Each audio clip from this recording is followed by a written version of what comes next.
में वो मजा नहीं आएगा। इस देश में अब हालात नहीं बदलते हैं, हेडलाइन बदल जाती है। उमर खालिद, इस प्रतिभाशाली छात्र का जीवन जेल के अंधेरे कमरों में बंद कर दिया गया है। 2 साल से जमानत का इंतजार कर रहे उमर ने रोहित कुमार को पत्र लिखा है कि जेल में शाम होती है तब कुछ कैदियों के लिए उजाला होता है, जब रिहाई पर्चे से उनका नाम पुकारा जाता है। 2 साल से उमर हर रात उस अनाउंसमेंट को ध्यान से सुन रहे हैं और उसमें अपना नाम खोजते रहते हैं। लाउडस्पीकर पर जैसे ही आवाज आती है, नाम नोट करें, इन बंदी भाइयों की रिहाई है, उमर को लगता है एक दिन उसका भी नाम पुकारा जाएगा। उमर ने लिखा है कि कितने ही कानून हैं जो ब्रिटिश राज की याद दिलाते हैं, लेकिन बातें हो रही हैं कि हम ब्रिटिश काल की निशानियों से मुक्ति पा रहे हैं। क्या लोग नहीं देख पाते हैं कि राउलेट एक्ट और यूएपीए एक्ट में कोई अंतर नहीं लगता? हमारे जैसे कई लोग बिना ट्रायल के ही महीनों से जेल में बंद हैं। पता नहीं ट्रायल कब शुरू होगी। यूएपीए लगाकर हमें कई साल तक जेल में रखा जा सकता है। दोष साबित करने की अब जरूरत भी नहीं लगती। जेल में भी अधिकारी पूछते हैं, उमर तुम्हें बेल क्यों नहीं मिल रही है? उमर ने लिखा है कि जेल में समाचार पत्र मिलते हैं। अंग्रेजी समाचार पत्रों में कुछ तो पत्रकारिता की बुनियादी बातें होती हैं, लेकिन हिंदी अखबारों में जब उसके बारे में कवर किया जाता है तो पत्रकारिता की सारी मर्यादाओं को धूल में उड़ा दिया जाता है। मेरी जमानत की सुनवाई की खास तरह से रिपोर्टिंग की जाती है। मेरे वकील के तर्कों को ठीक तरह से नहीं छापा जाता। जब सरकार के वकील कुछ भी कहते हैं वो पहले पन्ने की हेडलाइन होती है, जब मेरे वकील कहते हैं तो भीतर के पन्नों पर खबर छपती है। इस पत्र में उमर ने विस्तार से लिखा है कि कैसे हिंदी के अखबारों ने उनके केस के बारे में गलत रिपोर्टिंग की है। उमर खालिद का यह पत्र द वायर में छपा है। इसमें एक सवाल है उमर ने उठाया है कि झूठ की इस विशालकाय मशीन से हम कैसे लड़ें। इस सवाल का जवाब हाउसिंग सोसाइटी वालों के व्हाट्सएप ग्रुप में पूछना चाहिए। झूठ ही इस समय का सबसे बड़ा सच है। गोदी मीडिया को अगर झूठ बोलने से रोका जाएगा तो उसके एंकर खुद ही रेत खाने लग जाएंगे। इसलिए उनके मानवाधिकार के लिए जरूरी है कि उन्हें झूठ बोलने दिया जाए। भारत में जल्दी ही एक केंद्रीय झूठ अधिकार आयोग बनेगा जो सच बोलने पर लोगों को सजा देगा। उसके बनने तक दूसरी संस्थाएं उसके बदले काम करती रहेंगी। गोदी मीडिया के झूठ से लड़ना हर दिन मुश्किल होता जा रहा है। उमर खालिद की निराशा समझ आती है। आज प्रेस क्लब में उमर खालिद और अन्य राजनीतिक कैदियों की रिहाई को लेकर एक प्रेस कॉन्फ्रेंस हुई।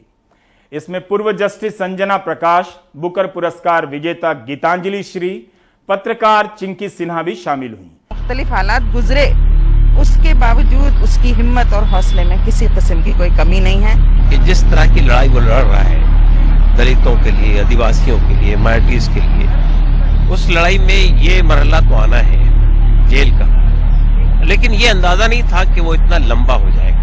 ठीक यही काम उमर खालिद कर रहे थे। खालिद सैफी, गुल्फ शाम, बाकी तमाम लोग, वो कोई राज्य को उखाड़ फेंकने का युद्ध नहीं कर रहे थे। ये बात बहुत स्पष्ट है।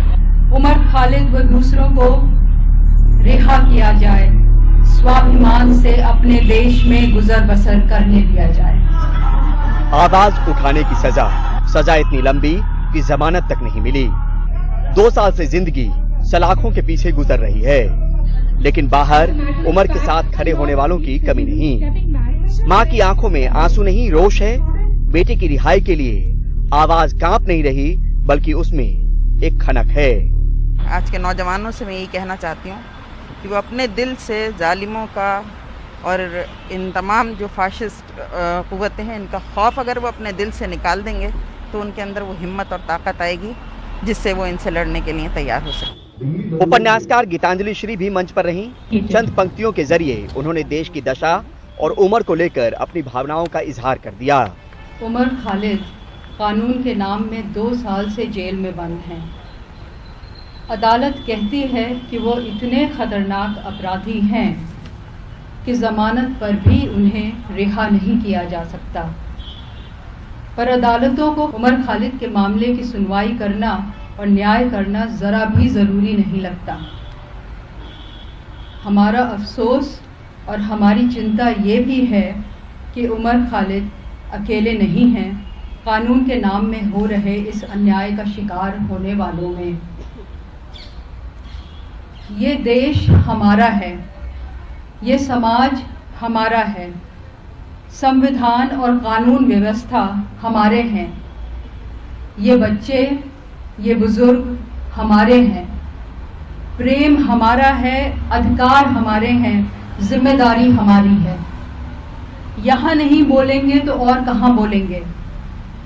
कुछ परेशान करेगा, कुछ उदास करेगा, कोई जिज्ञासा होगी तो यहाँ नहीं पूछेंगे तो और कहाँ पूछेंगे। उमर के अलावा कई और नाम भी हैं जो यूएपीए के तहत जेल में बंद हैं। इनमें खालिद सैफी, गुलफिशा फातिमा, सिफाउर रहमान, सादाब अहमद, अतहर खान, मिरान हैदर, सादाब खान, शर्जिल इमाम, तस्लीम, सलीम, ताहिर हुसैन, शुएब आलम शामिल हैं। उमर के पिता कहते हैं कि जिस तरह उमर जरूरतमंदों और जरूरी मुद्दों को लेकर आवाज उठा रहे थे तो उन्हें एहसास था कि वो गिरफ्तार हो सकता है, लेकिन ये इल्म न था कि यूएपीए जैसे गंभीर आरोप उस पर लगा दिया जाएगा, जिसमें जमानत आसानी से नहीं मिलती। पिता का सवाल न्यायालय और न्याय प्रक्रिया पर भी है, और सिर्फ उमर के लिए नहीं, उन तमाम लोगों के लिए जो सीएए से जुड़े मामलों को लेकर सलाखों के पीछे हैं। पूरी केस हिस्ट्री उठाकर देखी उमर की, उसमें कोई एलिगेशन ऐसा नहीं है जिसके बुनियाद पर उस पर यूएपीए लग सकती है, जिसके बुनियाद पर उसे 2 साल तक बेल तक न मिले। लेकिन हमारी जुडिशरी का अजीबोगरीब मामला है कि हम महसूस कर रहे हैं कि एक लंबे अरसे से लोग जेलों में बंद हैं, लेकिन उनको बेल तक नहीं मिल रही है, जबकि उनके खिलाफ जो केस है उसके कोई विटनेसेस है सही सॉलिड, ना कोई ग्राउंड है सॉलिड, ना लिगेशन सॉलिड है। लेकिन बहरहाल आपने 2 साल तक के एक नौजवान लड़के को, जिसके अपने जज्बात है, अपना हौसला है, अपनी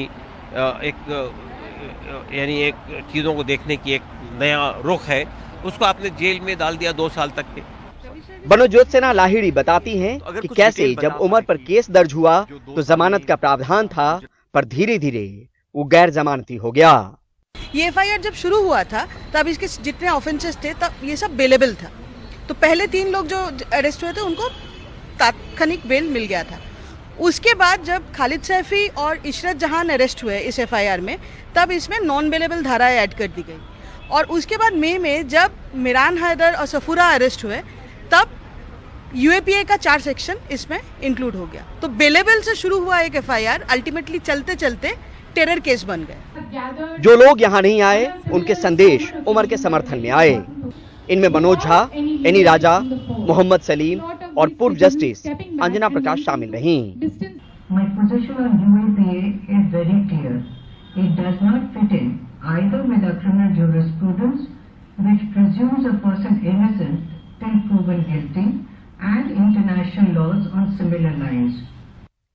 बहरहाल उमर को लेकर उच्च न्यायालय ने आदेश सुरक्षित कर रखा है। इस बीच यहाँ हर कोई यही कहता मिला कि सही मुद्दों के लिए आवाज उठाने वालों को क्या लोकतंत्र में ऐसे गलत तरीकों से दबाया जा सकता है। नई दिल्ली से परिमल कुमार, एनडीटीवी इंडिया। दिल्ली दंगों